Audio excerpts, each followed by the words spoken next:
beses nang nag-away, hanggang sa magkasakitan, di na alam ang pinagmulan.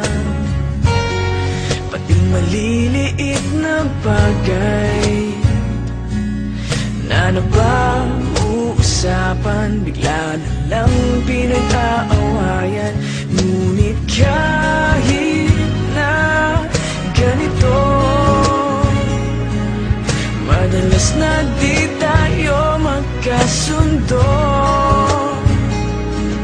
Ikaw lang ang gusto kong makapiling sa buong buhay ko.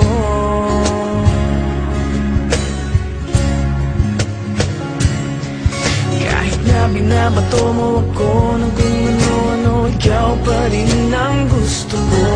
Kahit na sinasampal mo ako at sinisipat na susugatan mo,